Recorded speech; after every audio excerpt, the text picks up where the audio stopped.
Le tiers-monde ne constitue pas le tiers de l'humanité, mais plutôt les 2 tiers. C'est pourquoi nous trouvons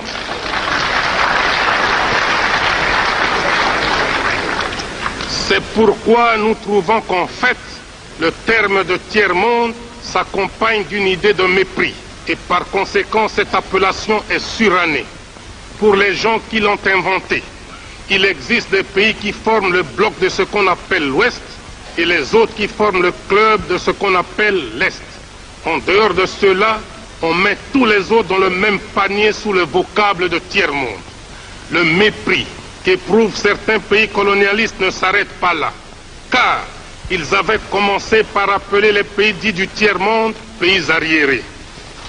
Les auteurs eux-mêmes, trouvant ce terme trop fort, ont cru l'améliorer en lui substituant celui de pays sous-développés. Et maintenant, soi-disant pour éviter des susceptibilités diplomatiques, on nous appelle pays en voie de développement. Au Zaïre, nous nous demandons ce que signifie exactement le développement. Peut-on appeler pays développés des pays qui possèdent un nombre impressionnant de voitures, qui construisent des milliers de kilomètres d'autoroutes, qui polluent les eaux, les mers et l'air?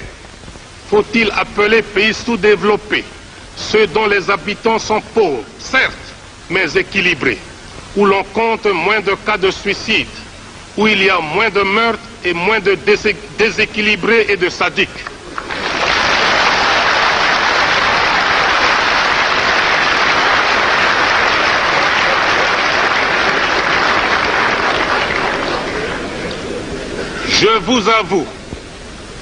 Je vous avoue que je n'ai jamais considéré le Zaïre, mon pays, comme sous-développé, car mon peuple est discipliné, travailleur, digne et fier, alors que les pays qui se disent développés sont le théâtre de désordres sociaux, de grèves sauvages. C'est pourquoi nous préférons au terme de développement celui d'équipement. Nous reconnaissons volontiers que nous sommes sous-équipés par rapport à d'autres pays. Et c'est d'ailleurs comme cela que les spécialistes de l'économie occidentale l'entendent quand ils veulent bien l'avouer. Les États-Unis d'Amérique se trouvent à la tête du club des 10 pays les plus riches du monde. Ils l'ont prouvé en débarquant les premiers un homme sur la Lune. Mais on ne dit jamais que les 9 autres sont sous-développés par rapport aux États-Unis. On dit tout simplement comme nous qu'ils sont en retard d'équipement par rapport aux USA. Ce qui précède prouve que le concept pays en voie de développement est impropre et un faux prétexte, car chacun de nous a toujours un plus équipé et un moins équipé que lui, et que nous sommes tous en perpétuel développement, c'est-à-dire en fait en voie de développement. D'autre part, ceux qui se disent développés devraient se rendre compte de la prise de conscience par les pays sous-équipés de leurs conditions. En effet, ces derniers ont fini par comprendre que la division du monde n'est pas fonction de l'idéologie ou du degré d'industrialisation des différents pays. Le monde se divise en 2 camps, les dominés et les dominateurs, les exploités et les exploiteurs. Les pays pauvres ne le sont pas par incapacité congénitale, ils le sont par suite de l'histoire qui a fait que certains pays ont dominé, exploité et pillé d'autres pour s'enrichir. Et c'est de la logique mathématique. Quand le riche exploite le pauvre, le riche devient de plus en plus riche et le pauvre de plus en plus pauvre. De nos jours, il est de bonne presse de parler de l'assistance des pays riches envers les pays pauvres. Quand un pays riche donne ne fût-ce qu'1 kilo de médicaments à un pays pauvre, on mobilise la presse, la radio et la télévision. On échange des discours diplomatiques, les uns pour vanter l'aide, les autres pour remercier. Cette propagande a même suscité chez certains théoriciens des pays riches une opposition à l'assistance aux pays pauvres. Car, disent-ils, ce sont les pauvres des pays riches qui enrichissent les riches des pays pauvres. Il n'y a rien de plus faux. Car, si on examine bien, on constate que paradoxalement, l'assistance profite avant tout aux pays donateurs. En effet, quelles sont les formes d'assistance? On peut en distinguer notamment trois. Les bourses d'études pour les étudiants, l'assistance en personnel, l'assistance financière. Quand on accorde une bourse d'études à un jeune étudiant d'un pays pauvre, cette bourse est dépensée totalement par l'étudiant dans le pays riche. Il arrive même que la bourse ne suffise pas et que le pays pauvre consente à donner un supplément, c'est-à-dire, en fait, un transfert de capitaux du pays pauvre vers le pays riche. Il en est de même de ceux qu'on appelle les coopérants techniques, dont les salaires sont dépensés dans les pays d'où ils sont ressortissants. Au Zaïre, par exemple, nous les logeons, nous les véhiculons, nous leur payons pour leurs vacances annuelles le ticket aller et retour. Quant à leur salaire, la moitié est transférée mensuellement à leur compte dans les pays d'origine. D'ailleurs, une partie non négligeable de nos paiements extérieurs est constituée de transferts des salaires des travailleurs expatriés. Toujours dans le cas du Zaïre, chaque année, nous devons consentir une somme de 40 millions de dollars pour transfert salarial des coopérants techniques. On parle aussi très souvent d'assistance financière. Mais si on y regarde de très près, on constate que les crédits des pays donateurs sont d'une part grevés de conditions de fourniture d'équipements et d'autre part assortis de taux d'intérêt exorbitants et de délais de remboursement très courts. De plus, il reste dans les coffres des banques des pays riches et le pays bénéficiaire n'en reçoit pas un seul centime à dépenser localement.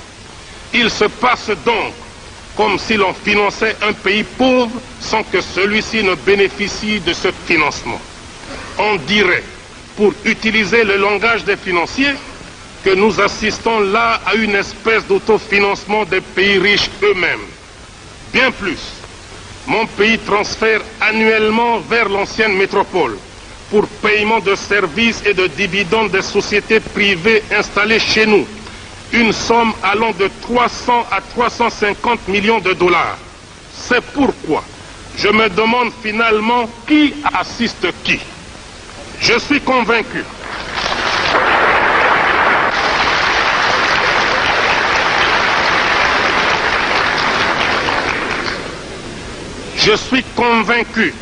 que dans ce domaine précis, nous ne parlons pas le même langage. C'est pourquoi, si réellement les pays riches veulent aider les pays pauvres, ils doivent les mettre à l'abri de crédits fournisseurs, de bureaux d'études et d'experts internationaux. Je m'explique. Pour un oui, pour un non, des commerçants sans scrupules de l'Occident nous proposent des crédits fournisseurs tous azimuts. Ils peuvent vous vendre du papier, des cigarettes, de l'eau et même du vent avec soi-disant des facilités de paiement sans tenir compte de l'aggravation de votre endettement extérieur. Les pays riches ne devraient pas seulement se préoccuper d'aider leurs industries à exporter à n'importe quelles conditions, mais ils doivent également tenir compte de la situation financière des pays importateurs. Je vous ai dit tout à l'heure que nous, Zaïrois, nous préférons le terme d'équipement à celui de développement. Il n'y a pas de honte à reconnaître que nous sommes en retard d'équipement par rapport à beaucoup de pays du monde.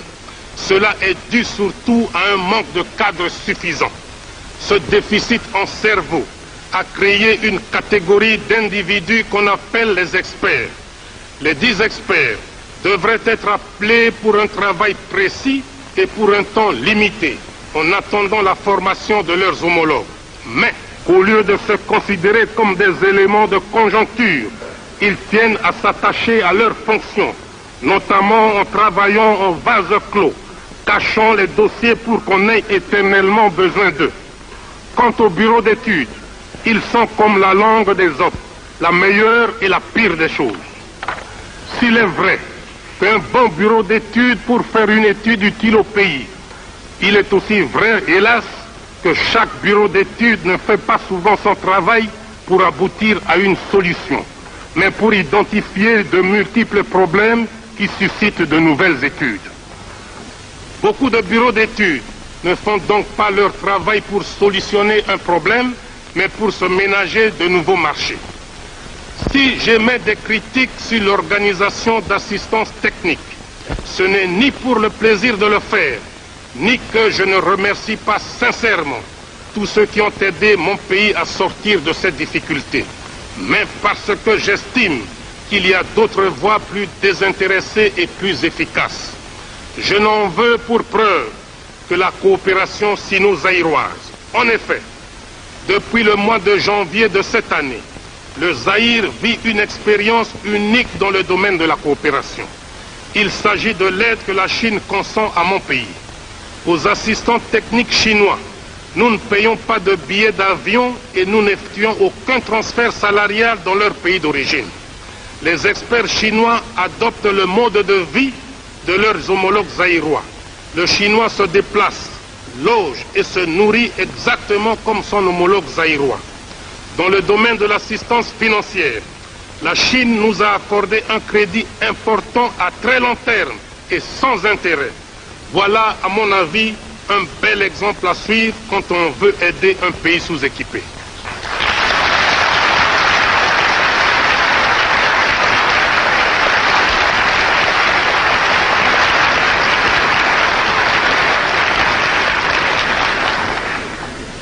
Nous devons avoir toujours présent à l'esprit que le monde se trouve à la croisée des chemins.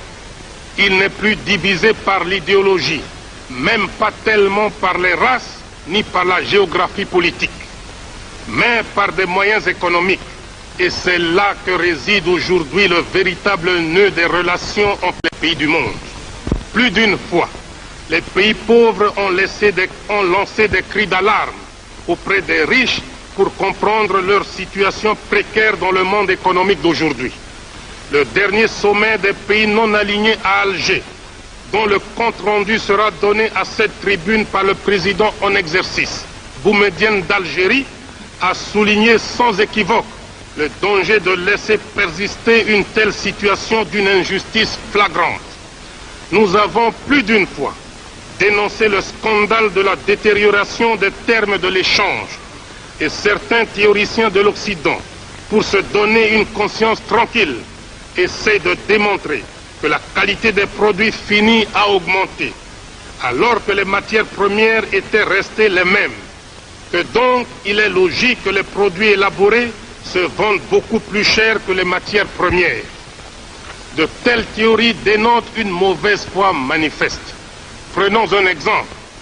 Dans la constitution d'un repas, on peut avoir de la viande, des légumes, des fruits, du café, du thé. On peut considérer que ces produits n'ont pas beaucoup changé depuis des années. Mais les prix des produits des pays riches, la viande par exemple, galopent dans des proportions inquiétantes, tandis que le café et le thé restent toujours sujets à des fluctuations permanentes. Le caoutchouc que nous produisons est moins cher que ce qu'il coûtait il y a 20 ans, tandis que les pneus que nous achetons n'ont jamais cessé d'augmenter de prix. Le pétrole produit par les pays sous-équipés se vend moins cher que l'eau minérale produite par les pays équipés.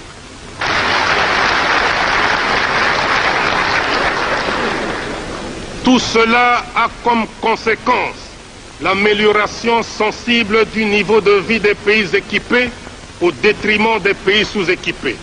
C'est ainsi qu'à titre d'exemple, les paysans des montagnes du Kivu qui cultivent le thé sont toujours pieds nus, alors que les responsables de Lipton qui commercialisent le thé zaïrois se prélassent dans les meilleurs palaces du monde. Je pense que cette injustice vient du fait que les pays riches sont en même temps juges et partis, car ce sont eux et eux seuls qui fixent les prix de nos matières premières et les prix de leurs produits finis.